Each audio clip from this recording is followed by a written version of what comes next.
everyone, welcome to the Odyssey Show. Today, I'm here with Malala Yousafzai.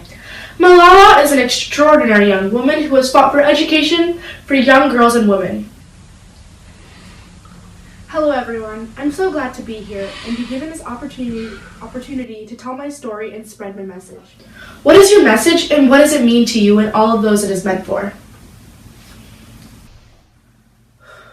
My message is that everyone deserves the right to have a basic education, especially young oppressed girls all over the globe. I believe that no one should limit your right to go to school in the name of Allah or God, because that is not what God wants for any of us. He wants us to be happy. The Taliban, terrorists in my homeland, have tried to rob me and my fellow peers of that joy of learning. Really, the theme of my life is that with education, anyone can make a change in the world.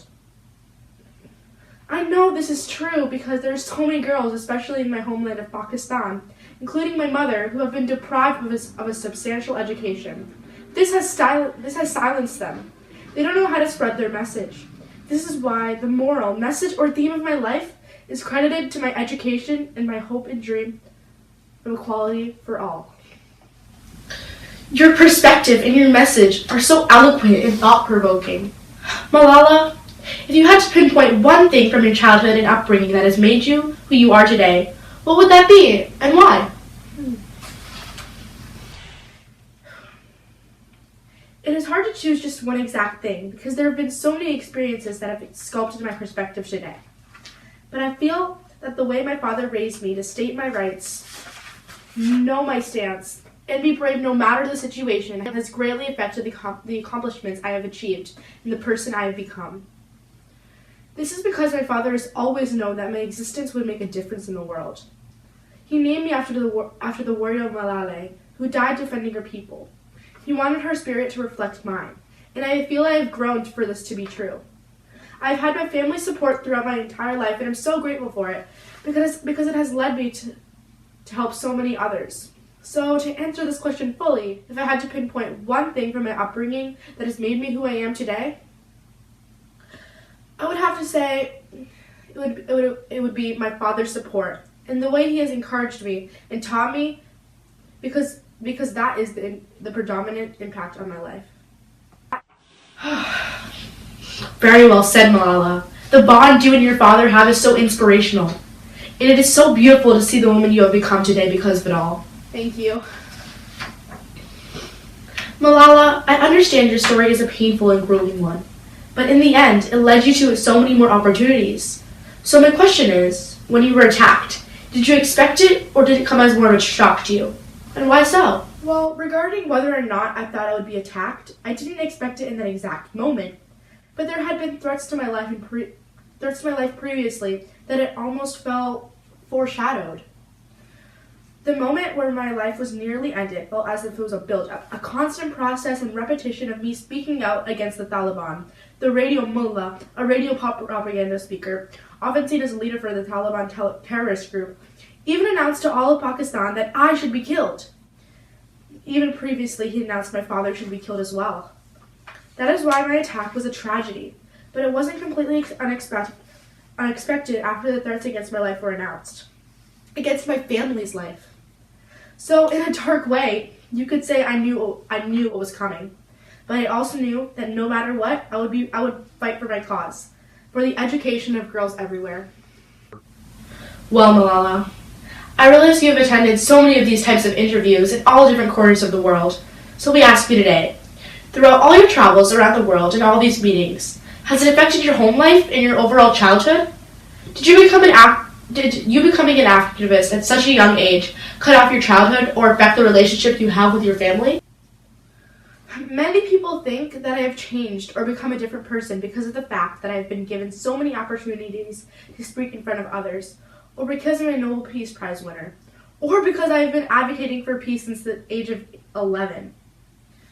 But this is not true. I am the same girl that I've always been. Sure, I've learned many new things and I've met many new people, but I've not changed the content of my character. I'm still the girl who fights with my brothers. I'm still the girl who believes that all girls should have a right to education.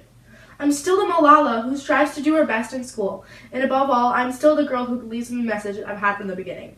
Equality for all and education for women. So when people think that I've been forced out of childhood, I cannot agree, because the opportunities I've been given have only enriched my childhood and benefited to the message I've always strived to spread. And as for my family, besides our location, not too much has changed. We still tease one another, and we laugh, help and support one another, and it's always been, just like it's always been. So ultimately, I haven't changed who I am, and I haven't grown up, but rather I'm grateful for the opportunities that have enriched my childhood. Beautifully said, Malala. It is good to hear that after everything, you are a fun-loving teenager at heart. Miss Yousafzai, what do you think will happen to girls' education in the years to come? And what effect do you plan to make on it? I believe that the progression of widespread education for all, primarily young girls, has greatly increased in the last decade or so. This is because of the awareness being generated through various campaigns and organizations. I also believe that my effect on the scene was largely impactful as well. I speak about how every girl deserves a basic education. I speak from the heart, and I know what it's like to have your education taken from you. It's dehumanizing, and it doesn't benefit anyone, except the cruel agenda of terrorists like the Taliban. I traveled all over the world to countries like Syria, Afghanistan, Kenya, and many others to educate children and to help build schools for the betterment of education systems in numerous countries. I have also spoken to world leaders such as Barack Obama, Queen Elizabeth, and the Prime Minister of Pakistan, Imran Khan. Talking to these leaders helps me spread my message to large countries all throughout our world. This helps young girls receive an education more quickly and spreads my campaign vastly and effectively. This is why I believe that due to my efforts among the efforts of many others, equal rights is becoming more and more possible, especially for young schoolgirls. Malala, your cause is so admirable, and the passion you have for what you do is absolutely remarkable. I understand that you have written many books, but one that sparked my attention in particular is your autobiography, I Am Malala. What inspired you to write this book, and why do you think it is so crucial for today's day and age? The reason I wrote I Am Malala was because I realized that my story needs to be heard. It is a story so many women across the world know too well. I need girls to know that there is more to life than staying at home to clean and cook. With education, women can learn this and become the next doctor, next engineer, next scientist, next lawyer, or even the next politician of the future. Women have been limited for so long, and my book aims to inform others that they can get an education in order to beat the sexist system in place in many countries. My inspiration to write my autobiography came upon me once I realized that my experiences could be shared with others.